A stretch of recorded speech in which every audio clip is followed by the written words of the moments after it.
So a few weeks ago, we rolled out another mini segment, and we called it Beyond the Talking Points, because the whole goal of the segment was to take talking points and break them down to go beyond them. But we realized that Beyond the Talking Points sounds a bit stuffy, and that's not really what we're like on the show. Yeah. But you know what we say all the time? We'd like to take a talking point or take an argument, build it up, make a steel man out of it, and then we like to tell you why that's bullshit. Yep. So we're rebranding the segment as So Here's Why That's Bullshit.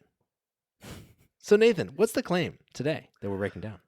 The claim today is that vaccines cause autism. Oh wow.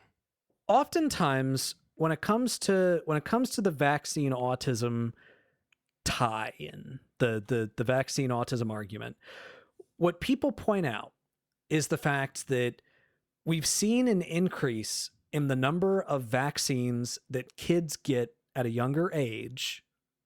At the same time, we've also seen a spike in the number of kids that are diagnosed as autistic. And in fact, we very frequently see autistic symptoms start to take place around the times in which children are vaccinated. Therefore, one must cause the other.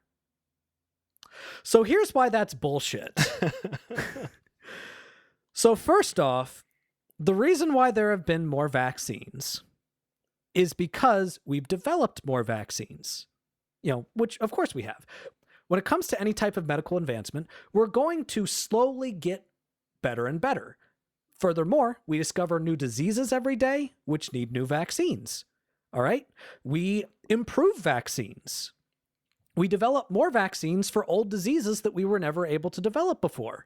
So, of course, the number of vaccines are going to increase as we progress. Now, in terms of autism diagnostic, it is true that we have seen a spike in the number of people that have been diagnosed with autism, but a huge reason for this is because the spectrum for what constitutes autism in the first place, for what is diagnosable, for a person being diagnosable as autistic, has also broadened. I believe, for those of you that have listened to the show for a while, you might have heard me sometimes here and there mention that I'm on the autism spectrum.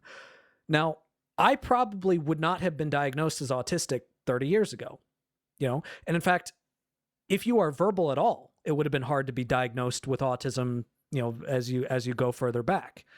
So the big reason why we've seen more autism diagnostic is not because there are more autistics, it's because our definition of autism has expanded and we've gotten better at detecting autism, especially at a younger age. So it's a classic case of correlation does not equal causation. And furthermore, one small point that I would like to go ahead and make to kind of do a final nail in the coffin, to make it very clear that this entire thing about vaccines and autism is complete bullshit. And this is something where I think that most people view the whole vaccine autism thing as being like this bullshit fringe thing. So when you're actually faced with somebody who tries to make the argument, you don't always know what you're supposed to say to them because, it's fringe bullshit. It's like trying to argue with a flat earther. So here's what you try to point out. All right. What you would point out is the fact that the guy that initially alleged that vaccines cause autism, Andrew Wakefield, he didn't even say that you shouldn't vaccinate your kids.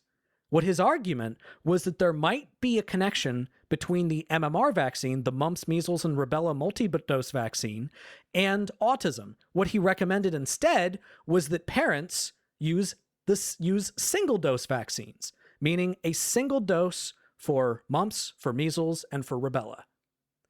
And guess who owns the patent on the single-dose vaccines for mumps, measles, and rubella?